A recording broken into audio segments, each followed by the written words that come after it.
एक मुलाकात ऐसी शख्सियतों के साथ जिन्होंने दिया है अपने जीवन को एक नया मुकाम। रूबरू कराएंगे ऐसी कुछ हस्तियों के साथ एक खास शख्सियत के साथ मुलाकात। जयदेव पटेल के साथ नंबर 1 इंडिया न्यूज पर रात। नमस्कार व्यूअर्स, मैं जयदेव पटेल और आप देख रहे हैं नंबर 1 इंडिया न्यूज। आपका एक बार फिर स्वागत है एक खास शख्स के साथ मुलाकात प्रोग्राम में। आज हमारे साथ खास मेहमान है महाराष्ट्र पुलिस के अतिरिक्त पुलिस महानिदेशक यातायात एडीजीपी कुलवंत सारंगल। कुलवंत सारंगल जी, आपका बहुत बहुत स्वागत है आज के हमारे प्रोग्राम में। Thank you so much. Kulwant ji, आपसे मेरा पहला सवाल है कि महाराष्ट्र का जो हाईवे है वो बहुत फैला हुआ है और एक बड़ी रेस्पॉन्सिबिलिटी भी है। इस पर मेरा सवाल है कि कितना बड़ा हाईवे है और कितने लोग नियमों का उल्लंघन ऐसे हाईवे पर करते हुए पाए जाते हैं। देखिए, महाराष्ट्र में तकरीबन 1,10,000 किलोमीटर का हाईवे है, जिसमें से तकरीबन 20,000 जो नेशनल हाईवे है और 25,000 किलोमीटर के करीब हमारा स्टेट हाईवे है और बाकी जो अदर रोड्स है तकरीबन 62 किलोमीटर 1000 किलोमीटर वो है।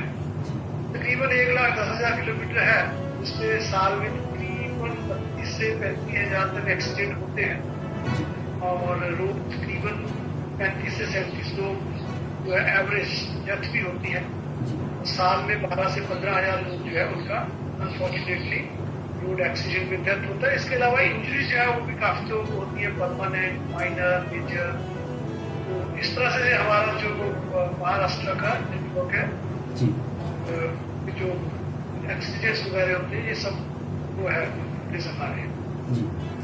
कुलवंत जी, आप लोगों कुछ चीजों को जो है एनालाइज भी करते होंगे, तो एक्सीडेंट जो होते हैं उनका, तो ऐसे में आप लोगों को क्या समझ में आता है कि ज्यादातर एक्सीडेंट के कारण क्या है? क्या कहीं पर इंफ्रास्ट्रक्चर के प्रॉब्लम होने की वजह से एक्सीडेंट होते हैं कि जिस तरह से रोड बनने चाहिए वैसे नहीं है, टर्निंग ज्यादा कर्व है? तो क्या इंफ्रास्ट्रक्चर जो है वो एक फैक्टर होता है या लोगों की ही गलती होती है हमेशा? देखिए, रोड जो है वो तो हमेशा बढ़ते रहते हैं, उसमें रोड कम है ज्यादा है वो प्रश्न नहीं है। महाराष्ट्र में रोड नेटवर्क बहुत ही बढ़िया है। तकरीबन 98% जो हमारा गांव है और बाकी जो मेजर वो सारा रोड से कनेक्टेड है हमारा, वो इशू नहीं है। इसके अलावा हर साल रोड जो है वो इम्प्रूव होते रहते हैं, हर साल रोड जो है वो उसमें इजाफा भी होता रहता है। नेटवर्क की कमी का कोई प्रॉब्लम नहीं है एक्सीडेंट होने से। यस, जो रोड होते हैं वो कभी भी मुकम्मल नहीं होते हैं सेफ्टी के हिसाब से, क्योंकि उनका वियर टियर होता है, एनवायरमेंटल फैक्टर्स होते हैं। उसकी वजह से जो रोड है उसमें प्रॉब्लम आते हैं, उनको रेक्टिफाई किया जाता है, उनको दोबारा बनाया जाता है, रिले किया जाता है। तो डायनामिक प्रोसेस है, तो वो भी कोई अच्छी नहीं है कि वो रोड उनकी वजह से जब काम चल रहा था कुछ एक्सीडेंट हो सकते हैं, मैं मानता हूँ। और जो एक्सीडेंट होते हैं उसमें बहुत सारे फैक्टर हैं, जैसे रोड इंजीनियरिंग एक आपने ही पॉइंट आउट किया है कि रोड इंजीनियरिंग भी कभी परफेक्ट नहीं होता, क्योंकि आपको वैसा टेरेन कभी नहीं मिलता है जहाँ आप परफेक्ट जो रोड है वो बना सके। इसी तरह से एनवायरमेंटल फैक्टर है, जैसे हमारे यहाँ पर वेस्टर्न घाट्स है, उसके अंदर से वाइंडिंग टनल्स के अंदर से रोड जाते हैं, टेरेन वैसा है, कर्व वैसे हैं हमारे यहाँ पर, घाट सेक्शन है हमारे पास। ये सारी जो चीजें हैं, टेरेन है जो उसका एक इम्पैक्ट करता है हमारे जो व्हीकल ड्राइवर है चलाने वाले। टनल्स का एक अपने आप में एक इशू रहता है। एनवायरमेंटल फैक्टर है, जैसे कोस्टल एरिया है हमारे पास, जो वेदर रहता है, मौसम रहता है, मॉनसून का टाइम रहता है, तो एनवायरमेंटल फैक्टर ओवरऑल जो है उनका भी इम्पैक्ट। तीसरा फैक्टर और है जो मेजर माना जाता है एक्सीडेंट में, ह्यूमन एरर, जो ड्राइवर का खुद का एरर है, जो खुद वायलेट करते हैं, ओवर स्पीडिंग करते हैं, दारू पी के चलाते हैं, बेल्ट नहीं लगाते हैं, तो एक्सीडेंट होने के बाद सीवियरिटी है वो बढ़ जाती है, डेथ हो जाती है। हेलमेट नहीं लगाते हैं और जो वायलेशन रहते हैं मोटर व्हीकल एक्ट के अंदर, वो एक नॉर्मल सी बात है कि लोग करते हैं। प्रश्न ये है कि ज्यादा है या कम है, तो वो लोगों को समझना पड़ेगा कि यस लॉ बना है, उसको फॉलो करना चाहिए। तो ये सारे फैक्टर मिलके, कई बार किसी एक फैक्टर की वजह से एक्सीडेंट होता है, कई बार दो फैक्टर एक जगह इकट्ठे हो जाते हैं, कई सारे फैक्टर एक जगह इकट्ठे हो जाते हैं। एक बड़ा कॉम्प्लेक्स एंड डायनामिक सा इशू है जिसकी वजह से एक्सीडेंट होते हैं। यस, मानना पड़ेगा कि अल्टीमेटली गाड़ियां इंसान चलाते हैं, उनकी गलतियां रहती है, वैसे भी एक्सीडेंट होते हैं। वो प्रॉब्लम है और वो रहेगा। एनफोर्समेंट की बात है, वो एनफोर्समेंट हम करते हैं, लोग समझते भी हैं, फॉलो भी करते हैं, तो फिर भी 100% जैसे मैंने सोचा रोड जो है वो मुकम्मल नहीं होते हैं, परफेक्ट नहीं होते हैं। ह्यूमन बीइंग जो है वो भी 100% परफेक्ट नहीं होते हैं, गलतियां लोग करते हैं और होती रहेंगी, उसकी वजह से एक्सीडेंट भी होते रहेंगे। उनको मैनेज कैसे करना है, उनको कंट्रोल कैसे करना है, कम कैसे करना है, वो हमारा एक जिम्मेवारी है। वो बखूबी हमारे जो लोग हैं और एजेंसी से हमारे साथ मिलकर काम करती है, जैसे ट्रांसपोर्ट डिपार्टमेंट है या NGOs है या RTO है या सभी, वो मिलकर एक अपना एफर्ट करते हैं कि किसी तरह से एक्सीडेंट जब कम हो। अगर एक्सीडेंट हो तो डेथ नहीं होना चाहिए, डेथ नहीं हुआ है तो इंजरी जो है सीरियस नहीं होना चाहिए, मुझे हमारी हैंडलिंग से हो। तो ये सारा एक बड़ा सिस्टम है जिसके थ्रू हम काम करते हैं, कोशिश करते हैं कि लोगों का नुकसान ज्यादा। जी कुलवंत जी, इंटीग्रेटेड रोड एक्सीडेंट डेटाबेस क्या है और ये किस तरह से आपको हेल्प करता है कि जिस तरह से एक्सीडेंट हो रहे हैं उनको कम किया जा सके?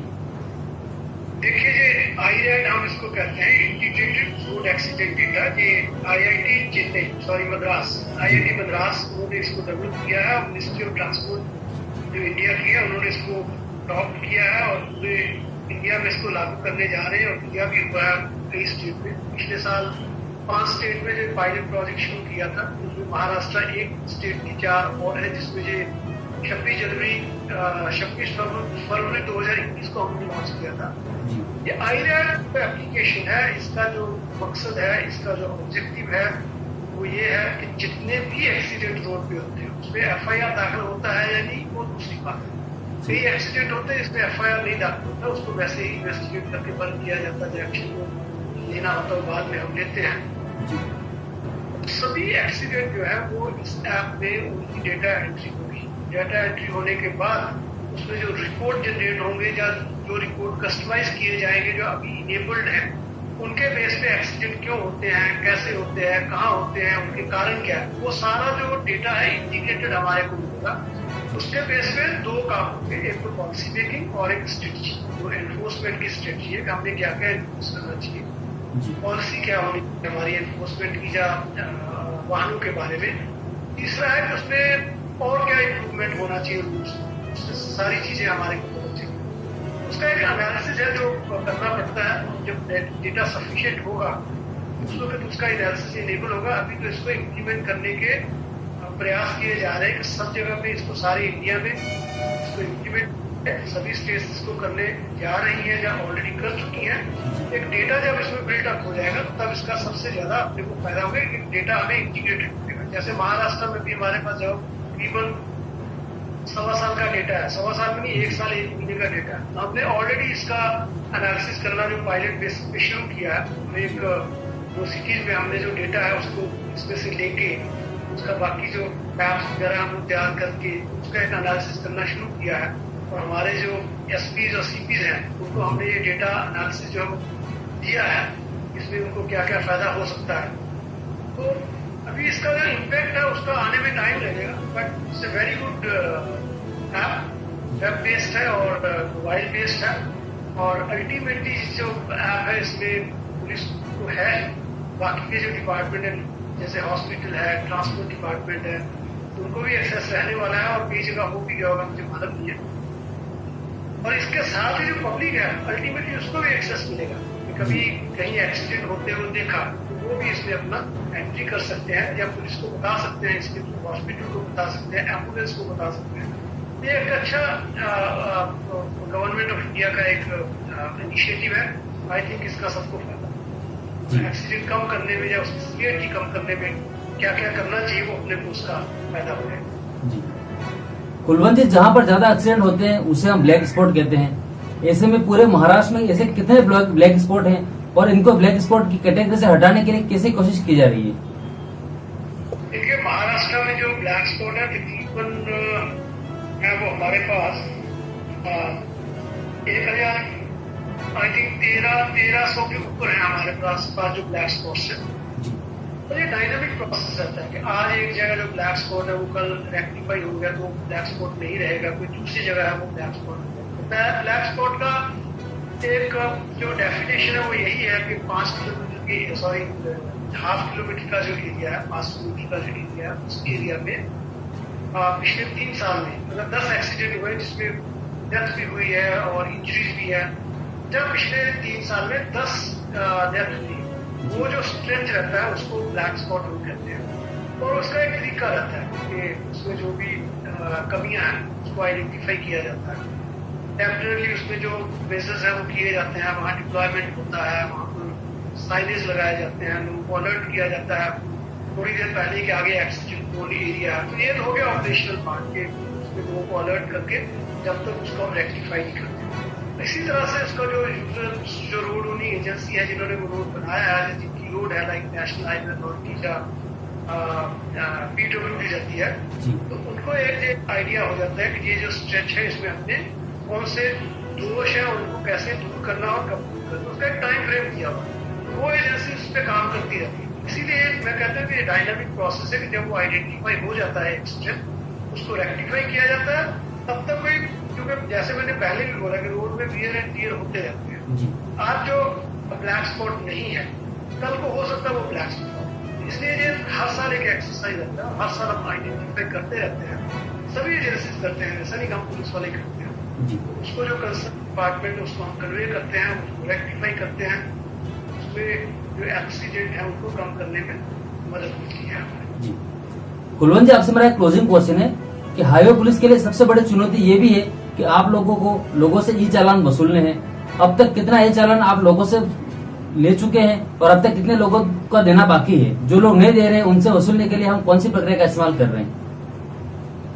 देखिए, महाराष्ट्र एक ऐसी स्टेट है जिसमें हमने 3 साल पहले वन स्टेट वन ई चालान सिस्टम जो था fully automated contact based system को शुरू किया था, जिसमें हमारे पास 6500 लोग हमारे जो है वो हैंड हेल्ड डिवाइस लेके जगह जगह पे या सिटीज में जहाँ भी लोग वायलेट करते हैं कानून का वायलेशन होता है, उनके चलन करते हैं, जारी करते हैं। इसी तरह से काफी सारे सिटीज जो हमारे हैं अभी महाराष्ट्र में, उनमें CCTV कैमरास का जो सिस्टम है वो लगा हुआ है। हमारे पास 100 के करीब इंटरसेप्टिंग व्हीकल्स हैं, वो अलग अलग हाईवेज पे अलग अलग सिटीज पे काम करते रहते हैं। जब वायलेशन होता है, गाड़ियों को रोकने का काम, उनके ऊपर एक्शन लेने का, स्पीड गन्स हैं उनके पास, स्पीड जो है वो ऑटोमेटिकली कैप्चर करके उनके ऊपर सेंट्रलाइज, मेरे ऑफिस में एक कंट्रोल रूम है जहाँ से वो सारे चलन जो हम सेंट्रली इशू करते हैं।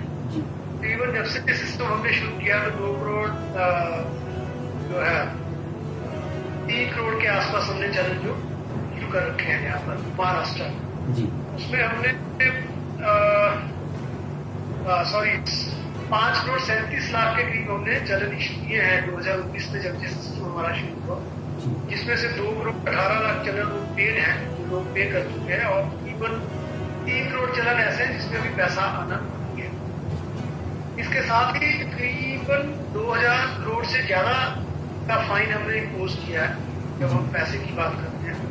उसमें से 745 करोड़ हमने रिकवर किया है, बाकी रिकवरी बाकी है, क्योंकि ये कॉन्ट्रैक्ट लिस्ट सिस्टम है। लोग हम रोकते नहीं है, उनको थोड़ा नोटिस देना पड़ता है 15 दिन का, 3 महीने का, और उसके हिसाब से उनका रिकवरी होता है।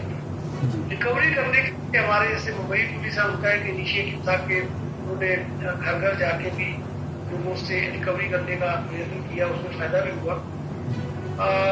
जब हमारे लोग किसी को रोकते हैं तो हमारा सिस्टम जो है वो बताता है कि इसने पहले कितने वायलेशन किए हैं, इनके पहले कितने चलन इशू हुए हैं, तो सारे चलन हम उनसे रिकवर कर लेते हैं जब हम किसी को रोकते हैं। उसके अलावा हमारा जो सिस्टम उससे ऑटोमेटिकली लोगों को मैसेजेस जाते हैं, SMS भेजते रहते हैं हम, उसके रिस्पॉन्स में भी काफी सारे लोग पैसा जमा करते हैं।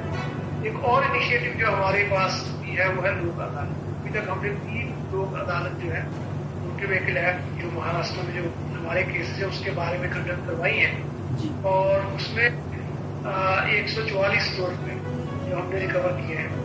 और अभी 12 मार्च को जो हमने लोक अदालत की थी इसी साल, उसमें अकेले में ही मतलब एक ही लोक अदालत में हमने 70 करोड़ से ज्यादा जो वसूली है वो की है।